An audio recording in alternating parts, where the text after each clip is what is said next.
Hi everyone, I'm here with Jim Webber today, and he's the chief scientist at Neo4j, and Neo4j are in the graph database space. So Jim, thanks very much for agreeing to join me today and chat a bit about graph databases. Oh, absolutely, Chris. Thank you for taking the time to host me. I'm looking forward to the conversation. Wonderful, wonderful. So I suppose I first came across, graph databases almost as a bit of a tangential thing to some of the stuff I used to do in the fraud world when we were looking at like network fraud and sort of connections of people between sort of different accounts and how you get these fraud networks that kind of built up. But it seems like it's evolved terribly. And we were doing it using, I think, spreadsheets at the time, and this is many years ago. But it seems like it's evolved a lot since then with graph databases and the whole theory around, I suppose, graph theory in terms of like how that's sort of being building up. Do you want to explain a little bit about like where it fits into that? Because that's definitely one of the use cases that I've heard of. For sure. Fraud's been a long, or rather anti-fraud, hopefully, has been a long-standing use case for us. I'm guessing the fraudsters could use it too to try and map out their world, but I don't want to give any bad guys any ideas. But yeah, absolutely. It's coincidentally, I was talking to one of the large banks in the US just yesterday, just before this conversation's been in our calendar for weeks, and they're looking at a similar kind of thing. They've got a world where people are making payments, so peer-to-peer payments. They have sometimes both the recipient and the sender happen to have accounts with the bank, so they've got some idea of who's sending and who's receiving. And sometimes it's outside the bank, and sometimes there are intermediaries. And plotting that universe is with an Excel spreadsheet, as you did, is a challenge, right? It is, yeah. Excel, look, don't get me wrong, Excel is amazing, and the planet basically runs on Excel, which is frightening and amazing. Yeah. But you've got two dimensions to play with. And then you have to get really creative when you're starting to think about n dimensions, or you start to think about multiple paths through the spreadsheet. It's really hard to do, and it doesn't scale well. Graph theory, the kind of technology underpins it in modern times, graph databases, is built on a much simpler idiom. I explain it to people who haven't seen it, or non-technical folks, as like the London Tube map. So you have stations, and those stations are connected together via lines. And we all know the rules there, that if there's a station that's connected, two stations connected via a line, that means there's a train that runs between them. And if you put them all together, you can plot a path around the network and get from A to B. And even for folks who've never ridden the tube before, they can look at a map and kind of make sense of where they want to get. Look, they may get a slightly longer path than the people who are really adept at using the tube. But this idea of kind of dots connected by lines is really simple. So when we bring it into the fraud world, we've got people and we've got transactions that flow between them. It's like a social network, right? With some antisocial elements being the fraudsters. And so the first step is that we build a payments graph, as I would think of it, of people that are paying. And so if I've paid you some money, there's a link between us, perhaps representing that transaction. Or if I've paid you several times, maybe there are several links between us with the transactions between them. And over time, that builds out to the financial equivalent of a Twitter social graph or a Facebook social graph. And that's fine, right? In the kind of good case, all I've got here is a map of a bunch of people that pay each other. Maybe I pay you, and then you pay Alice, and then Alice pays Bob, and you can see the way the money goes. But let's imagine someone in our network, it turns out, is nefarious. And perhaps we're able to identify them. So the first benefit we have is being reactive, quickly reactive. Let's say that Alice is rogue, and ultimately payments that go to Alice are fraudulent. She's acting in bad faith. Or indeed, Alice is acting as an intermediary for other people who are working in bad faith. The moment we're able to spot that, either through traditional means, your spreadsheet analysis, or through graph analytics means, we can react quickly and say, look, we can finger Alice as being the problematic actor here. And then everyone connected to Alice, we can take action. And we can find that out very quickly. Because the connections between us and Alice, even if they're not direct, even if they're indirect connections, we can find those out very quickly. So a modern graph database, when I run Neo4j on my laptop, and it's a laptop, right, not a fancy piece of hardware, I can traverse about 10 million of those links per second per core. So I can do a lot of computation very quickly. So if I find a bad actor, I can quarantine them very quickly, and I can understand the spread of the pathogen. But I think it's that's trivial. The more interesting thing is, now I've got a social graph. I've actually got 300 years worth of graph theory that I can bring to bear in terms of graph analytics to be able to identify clusters of bad actors, to look for nodes in the graph that have high centrality, their popular paths and so on, to be able to clamp down on perhaps fraudsters where a lot of transactions are flowing through. But I suppose, as I understand it, it's almost like you got nodes and you got edges, and then you got properties, haven't you? I suppose. That's right. Then you do queries against those properties. So you can say, look, this person here, or this, let's say it's the central line. Let's look at everything that's on the central line, and you can then use that to query. So it's almost like it's turning. For me, it's almost like turning. It sounds like it's almost like turning relational databases upside down and turning them inside out. And instead of looking at points, we're looking at like relationships and how things interrelate to each other. It's almost like you're turning it inside out almost. Yeah, I have a lot of sympathy with that. I think actually, in a way, graph and relational are kind of kin, right? Especially compared to the NoSQL databases. So we're very used to relational. And by the way, I'm jealous that relational got the name. Because relational databases means row, right? It's a fancy maths way of saying row. And actually, graph databases are much more about relationships. So we should really be the relational databases. But they are kin in a way, because when you build a relational model, you build this high fidelity model using tables and all that kind of stuff that we know, and normalizing and then denormalizing. But you're building a high fidelity model, then you ask questions of it, you query it, and you get an answer. And that's very different from the NoSQL databases where you do store, retrieve, and the kind of level of insight you can get from the queries is pretty primitive. And the expectation is that you'll pull your documents or your columns back from those stores and you'll process them using code to gain that insight. So it's a very different model. It's almost kind of a symmetric store, retrieve kind of pattern. Graphs are much more similar to relational, right? You build a high fidelity model and then you ask it questions and it gives you answers. The major difference is the data model is different. So instead of having rows or relations, and eventually, of course, we get to joins because most sophisticated relational systems have joins. We have very simple idioms. We have nodes, which we think of as little circles, and they're records that tend to represent entities. So a node is the moral equivalent of a row in a table, really. And then those nodes can have labels, and 0 or more labels, and the labels tell you the role of that node. So, for example, if I had loads of nodes labeled person, that's kind of the moral equivalent of the person table, right? And then we connect these nodes together with relationships, and relationships are like arrows. They have a start and an end, and they have a type. So we could create a simple graph that says a node representing me, a person node representing me, a person node representing you, and I could say that I follow you on Twitter or something. So there'll be an arrow drawn between us that says follows. And as you mentioned, properties, I can put property data on any of those things. So on my node, I might have my name and my email address. And on your node, you might have your name and your date of birth and your postcode. And on the relationship between us, the Jim follows Chris relationship, I might even put since 2018. And then that gives us a really rich informational model that's, and that's it. That's the complete model. And you repeat that to build out large networks. And then you query it using a language called Cypher, which is currently being standardized as ISO GQL. And the idea there is that you draw ASCII art pictures of the patterns that you're looking for. And then the database goes off and finds matches for those patterns and returns you that insight. Which is very much the stuff we were doing in Excel, but it was like we were a heavy number crunching to do it. So it sounds like you can do it with a relational database, but it's just not as quick. And how do you do it when you have like massive numbers of relationships or traversing like really large sort of like data sets? Is that where the advantage comes in? It can be, right? So we all know relational, and I've nothing against relational at all. In fact, I used to teach relational when I was a postgrad. Right. And it's what we know. And I think relational's been a fine idiom for us for many decades, and people know it and they use it. And actually, some people are really creative at using relational. They can do things that astonish me. But one of the things I think that is causing people to reflect on data models is modern data.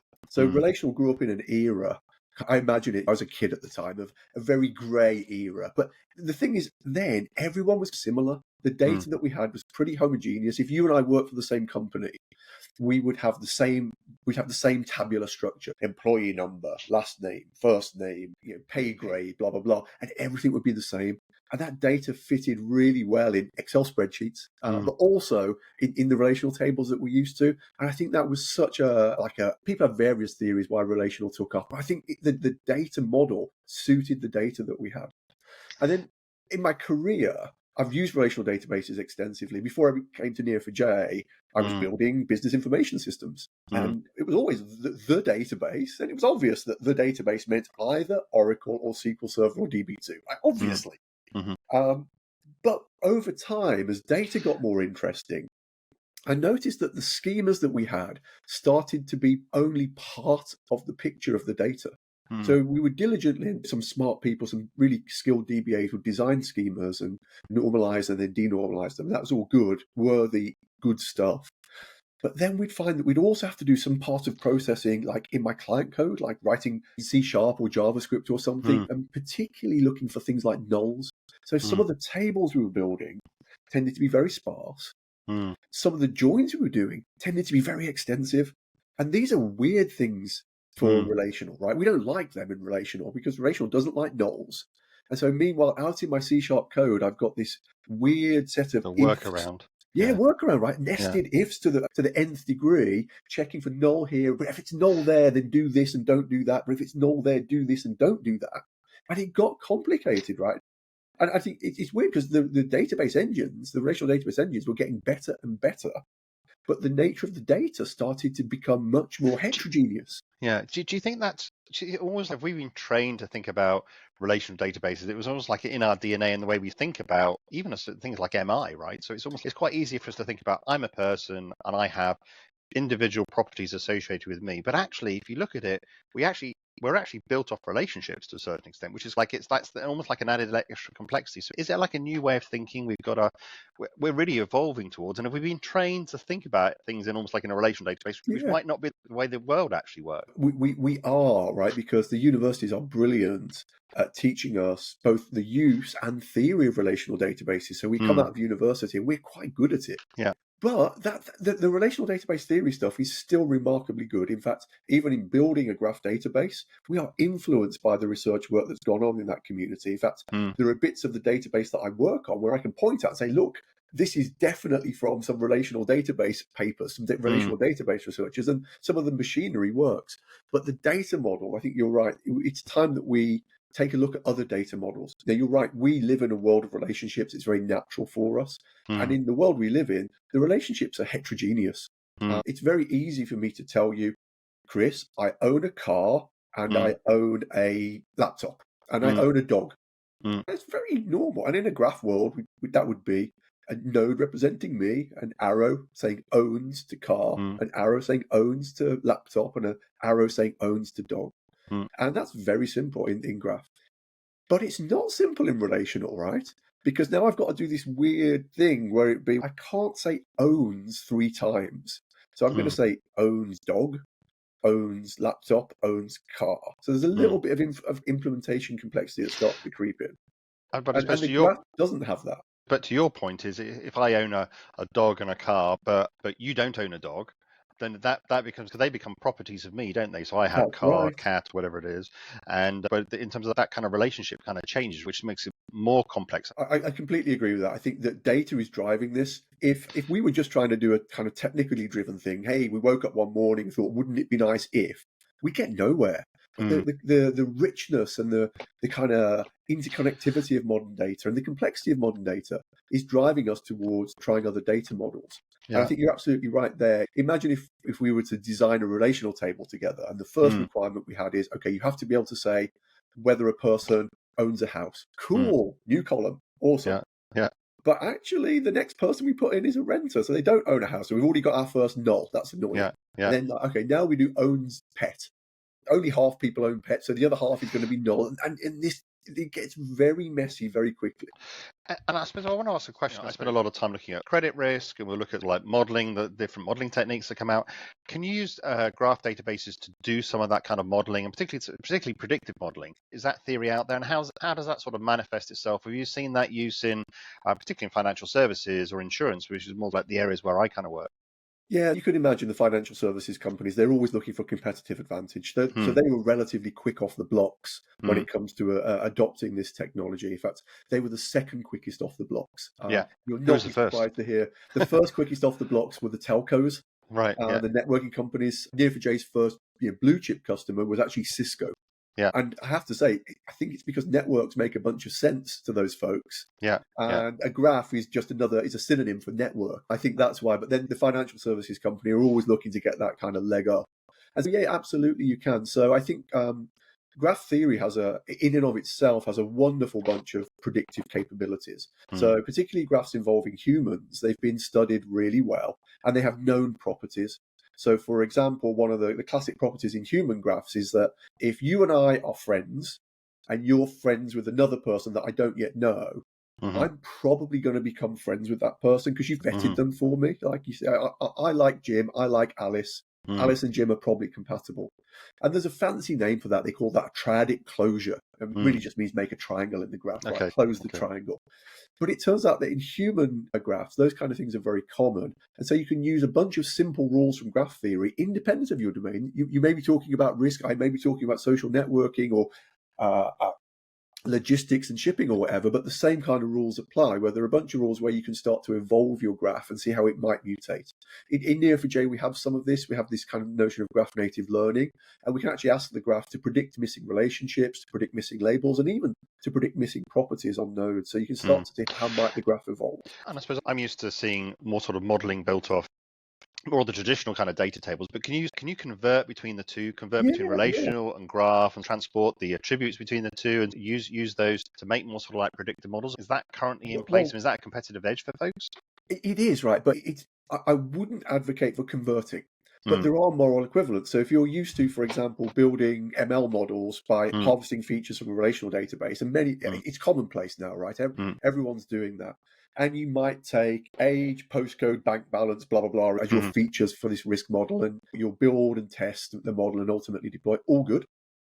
But what the data scientists tell us is that within reason, more features is better than fewer features. But actually, if you're in the relational world, you could harvest features from your columns. What else can you do? And certainly harvesting things like name is a terrible feature, right? We much prefer numerical features. But the graph, we have more features. Now, if you just looked at the graph, you'd say, look, Jim, I can see I've got people, and they often have names and account numbers, and or have associated accounts, and accounts have balances, and they might be owned jointly or something. But where do I get more from? Actually, the topology is the more. Right, so you've actually got richer structure in the graph. So now I can run community detection algorithms or centrality algorithms. I can run PageRank over this and look for the popular people in the graph. So if you're looking for risk, let's look where the money flows. And then let's look that popular institution or whatever. Let's look what it's backed by. So now I've got centrality, I've got labels, I've got communities, and all of these can be taken as features. And what's more, I can even take the topology itself and encode that numerically using something called node embeddings and use that as a feature. Now my machine learning model is rich. And our experience is that by harvesting what we call graph features to accompany your kind of normal business features, you can make predictive model classifiers that are substantially better. Yeah, so you use those other features to then make models even more powerful as a result of looking at the topology of the network itself, right? Yeah, and it's a freebie, right? Because if you've modeled the graph, you've got the topology, so let's put it to use. I suppose it's quite interesting in terms of if you look at networks and you look at, I think it was it operational theory, where you can, or basically you use, like, I suppose, the meta analysis to look at like how networks interact. It's not actually what was actually said, almost like the nodes. It's like how they interact is actually quite indicative around actually what's actually happening, and that actually tells you information almost like from that layer of information as much as actually what's actually being said as well, right? Yeah, you're absolutely right. And a few years ago, I had the privilege of meeting a chap called James Fowler, who's a public health physician. And he wrote a really lovely book. He was a co-author of a really lovely book called Connected. It's a really wonderfully written book, warm and really wonderfully sciencey. And he studies pathogens in communities. So things like smoking. How would smoking spread through a community? And he gave this talk and he said, look, I would rather know more about you. If given a choice, if I could know in detail about the record that represents you, your name, your age, your postcode, whatever, I would rather know more about your connections than you, because your connections tell me more. And I'm like, really? I mean, obviously I'm a graph person, so I'm like, I want to believe this, but it's hard to swallow. I have a solution for you. Of course I did, because he was modeling this in a relational database, so we were able to help him there. But moreover, the thing that really, and it shouldn't astonish me because I'm a graph advocate, right? I love this stuff. But he said, actually, and what we found in our research is that these pathogens spread at depth too. Well, what? So if I smoke, my kids don't smoke, but their friends do. I make my kids, and I'm like this. I talked to him afterwards. Like, this doesn't feel right. And he said, Jim, your feelings are important, but not as important as my data. So he owned me in that sense. But it was nice because he showed these counterintuitive things using graph theory. You can actually demonstrate, as you say, the impact of the topology on the way that people in this case behave or pathogens spread. And it was amazing to me, that richness just came out of the way the graph was structured. Yeah. Didn't matter about the individuals, their gender or their age or their zip code or whatever. It was all about structure, and Yeah. being able to influence people through a structure blew me away. Yeah, so this stuff is quite hard to think about for the layman, at least, anyway. I find it quite difficult. You're obviously an advocate of it, but when you go into businesses, how much of a difficulty is around the understanding of it? Because it seems like it's a different way of looking at the world, and it's a different way of thinking about how For you sure. analyze data. How much of a challenge is that, and what can we do to change some of that in terms of like thinking about the way we think about relationships and changing our mindset to a certain extent? Yeah, look, on the fly, I'm going to make up an analogy. So let's see Yeah, if this goes terribly wrong. Do you ride a bike? I do ride a bike. Do you find riding a bike simple? I do now, yes. Yeah, yeah, yeah. It I wasn't mean, when I apart from started. the hilly bits, right? The Yeah, hilly yeah. bits are tougher as you get older, but can you? It's a long time ago for both of us, I imagine. But learning to ride a bike was not simple, No, it wasn't. Yeah, right? that's for sure. And we, Training wheels. yeah, yeah. How does that even work, right? I mean, Yeah. it's like magic. But I feel the same about graphs. Once you're over the initial learning curve, it's really wonderful. It's easy. It's Mm, natural because you've got simple idioms, you've got entities and associations between them. You can build rich models. mm, The hardest thing about going to graph, particularly for folks like us and many other information system professionals, is that we know relational really well. And mm, relational puts us on rails, right? Build the schema, first, second, third normal form, Boyce card normal form, denormalize. Right? mm, We've got that muscle memory for it. You come to graph and you're like, okay, I've got a whiteboard in front of me. Now, I know I'm not going to draw a table. Where do I start? Okay, I'll draw a person and I'll connect that mm, person to another person, and I'll connect that person to a bank account and this person to a credit card.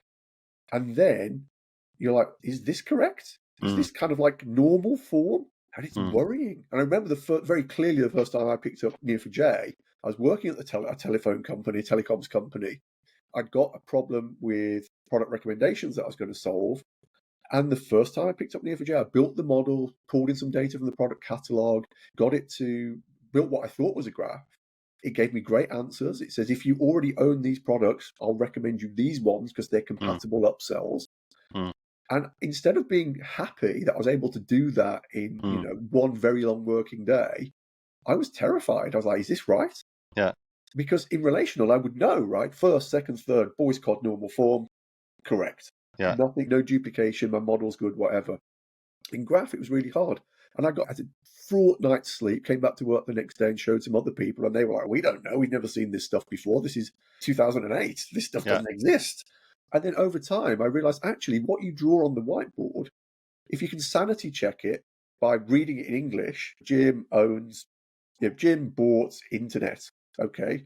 Internet is, digital phone service depends on internet. Oh, okay, Mm, that makes sense. mm, Then mostly what you draw on the whiteboard is what you store in the database. mm, And the biggest challenge that information systems professionals will have is letting go, mm, unlearning mm, the reflexes, habits, and muscle memory that we have from years of good quality relational work, and mm, saying, okay, this is a different idiom. I've got to drop my biases and preconceptions from the relational world and embrace this idiom. It's mm. simpler. There are different techniques, but it affords me so many more degrees of freedom. So for certain projects, this is going to be a very worthwhile investment. And I suppose we talked a bit about network analysis. You used the telecom communications example there. We talked a bit about fraud in financial services, recommendations, and but you also mentioned things like medicine as an example as well. Sure. So where are the areas where using this sort of like graph theory, using these kind of tools and techniques, where's it sort of expanding into where you think there's really a big opportunity?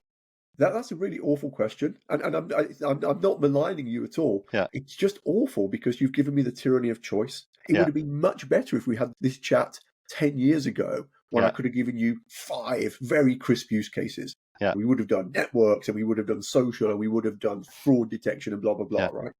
But it turns out that in the intervening time, Graph has been picked up as a very general purpose database. And in fact, I feel that Graph will be the kind of general purpose database for the coming decades in much the same way that relational has been for the previous decades. Mm, But that means I've got a bewildering array of use cases now. For example, some of the ones that tickle me.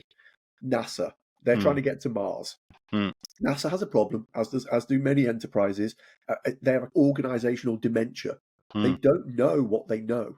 mm, So if someone over here has done research on particular rocket boosters or something, and mm, then that useful information just floats around over there, never propagates, gets forgotten about. So in the current missions to Mars, NASA actually constructed a knowledge graph. So to try to capture what they know, initially just by looking at who collaborated with who and the papers they'd written and using that as the skeleton to hang this other stuff off. And from that, they actually found a solution to some problem they were having from the Apollo missions, which now has shortened their Mars mission plans by 2 years, which is incredible. It's a lovely thing. You're also seeing, for example, we work closely with the DZD, which is the German Diabetes Research Fund, and they are using the graph in a kind of biopharma way to try and figure out cures for diabetes. So they've got a kind of knowledge, a very sophisticated domain-specific knowledge graph that allows them to explore in a digitized form the kind of interactions between medicines and so on, and capture their knowledge and their results, and be able to use the graph to steer them more quickly towards productive research for hoping to cope with or cure in the long-term diabetes. Flip, completely different. There's a big shipping company called Orbit MI, and they have these big cargo ships that go around the planet. So you think, what the heck have cargo ships got to do with graphs? The truth of it is the original graph theory problem was a route planning problem for the Emperor of Prussia. He wanted to walk around Königsberg, modern-day Kaliningrad, and there's 7 bridges, and the question was posed, can the Emperor walk around them and cross each bridge once and only once? Is the clue for mathematician Leonhard Euler to either do a lot of walking, which mathematicians don't like that, right? Or to invent the graph theory and then prove that it was impossible to cross each bridge once and only once if you wanted to visit the whole of Königsberg. Fast forward to today, same kind of techniques are being used. But you've got these massive cargo ships going around the world. Today, as we speak, the Suez Canal is low because there's been low rainfall. So it's actually, it's throttled. So now I have to make routing decisions about what am I going to do with these ships that are currently floating around heading towards the Suez Canal. Do I reroute them? Actually, for the sake of argument, Southampton is chock-a-block today. You're going to be queuing if you want to get in there. But Portsmouth's pretty clear, and it's deep enough for your ship. In split seconds, they're making thousands of decisions about this huge fleet. The ultimate goals of their customers to get those containers to where they need to be. We'd be able to route them because there is a typhoon in the Philippines, or the Suez Canal is blocked or low or whatever, and being able to reroute them, saving them, not to put too fine a point on it, for them, saving millions in terms of effective use of port provision and fuel. But for us, even if we're not interested in supply chain, it also saves 60 megatons of CO2 per year from going into the atmosphere. So you're now starting to see this kind of graph tech being used for good business purposes that have these beneficial side effects for the rest of us. Yeah, and it goes on and on. It's a tyrannical question to ask. We've almost got to think of it in terms of like anywhere where there's relationships, can I better analyze those relationships to really come out with a better understanding of outcomes? If I use financial services kind of language, the knowledge piece is interesting in terms of like just thinking about how each of the pieces of information we have and how they all relate with each other. I think that's very interesting in terms of, particularly as there's just been such an explosion of data, and everything does relate to each other, which is the difficult piece, particularly in credit risk, right? Is things relate over time, things relate in different kind of ways, they have different attributes, and it becomes very complex when you start looking at it. And it's interesting to think about in terms of relationships in a different way than we would traditionally think about it. For sure. So, for example, in credit risk, and I'm inexpert here, so forgive my amateurish attempt. There is complexity in the domain, right? The kind of analyses you have to do are complex. But what graph gives you there is at least the data model doesn't get in your way. If you want to relate something to a previous version of itself, to a previous version itself, and all of those have different associativity with other instruments and people and money and all that stuff, then you can. And at least the data model doesn't trip you up. And then when you come to query it, you just need to think about querying it as a associative data structure, as a network or a graph, rather than taking the mindset, I create the universe of possible answers and then I filter, which is what we do when we do it relationally. Yeah. So since we had this book, I came across Stephen Wolfram's some of his hypotheses. I was going to chat a little bit about that. I know we're going to go off the wall a little bit now, but he was talking about using graph theory to model the universe. I'm not sure if you've been familiar with that, or if they could be using like your technology to do it, which I thought was interesting in terms of that even the whole of the universe is almost like relationships of nodes, and it's almost like graph theory, almost like at a macro level. I thought that was interesting. After we chatted, it made me think of it. I suspect they're using their own stuff because I don't know that they're using my stuff. But I also suspect that in their world, the graphs are a mathematical thing because Wolfram's a phenomenal mathematician. Yes. Look, I want to believe him. It's a Yeah. challenging, complex problem. It's going to be hard to compute no matter how you represent it. But I do think one step down from where geniuses like Wolfram are, and where just semi-geniuses like the likes of Alphabet and so on are, we see a big move there to graphs as the underlay and Mm. computational model for AI, right? So Mm. people who are talking about general purpose AI, the kind of the leading lights in that world, are gravitating that way. So it does feel the kind of luminaries out there that the rest of us look up to and try to emulate. They're thinking about this, right? They're thinking about bringing the mathematical elements of graph theory from Wolfram's point of view, or the utility of the data model from the kind of AI ML point of view, bringing that to the fore for the kind of ambitions they have for the near future. Yeah, I suppose it's also just fundamentally thinking about relationships and how everything interrelates with each other, which I think is I think it's it's fascinating, at least from a physics point of view, at least anyway. It ends up being a bit of a challenge there, at least anyways. Yeah, and look, I don't think it's possible today to model the universe in Neo4j. It was one of those things where you'd need a database the size of the universe to model the universe, kind of thing. But I'm sure that you can do things like subgraph isomorphism, effectively pretending that a big chunk of the universe is the same as a single node. And these techniques apply even in credit risk systems or social networks as well. So you can start to use those techniques to shrink the search space or computational space of a problem so that it's manageable in a graph. But it does feel like almost like a lot of these techniques seem to be layered. So you think about, even you think about computer programming, you started off back in the day of like assembly code. Do you remember that? And then it was like, and then you have machine code, and you get the different kind of like levels of computer programming languages that sort of build up, and each one sort of sits on top of the other, right? And to a certain extent, to graph databases sit on top of relational databases, and almost as much as they complement them, and it's almost like we're just almost like building up technology on technology that sort of allows us to simplify things to a certain extent and do these larger models. The answer to that today is no. So Neo4j, for example, the database I work on, it's not like it's a graph layer on top of SQL Server or Oracle. But not too many people know this. Where Neo4j came from was exactly that. So my boss, Emil Ephraim, the CEO of Neo4j, in a previous company, he was working on a content management problem, enterprise content management, which is a very tree and graph kind of problem. And they had a good relational database. He'd worked in previous systems where the relational database was like, it accelerated the development of systems. And he was frustrated as to why in this particular system, the relational database wasn't accelerating their progress.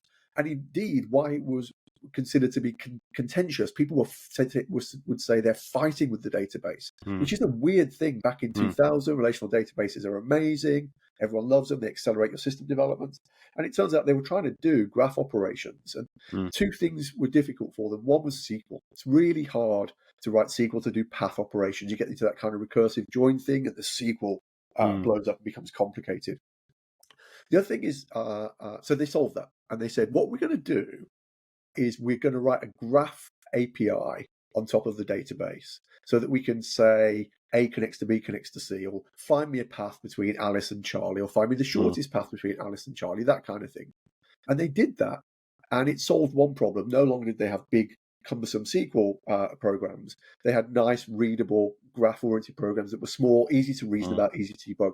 That created a second-order problem.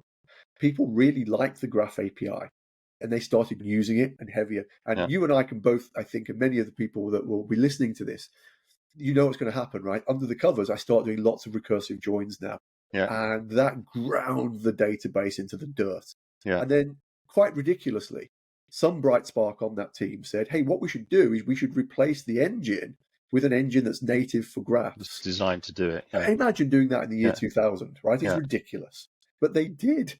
And that's actually where Neo4j came from, a kind of gradual replacement of SQL with something that's more graph-oriented, and a replacement of the underlying storage engine with something that's more graph-oriented, which led to the Neo4j that we have today.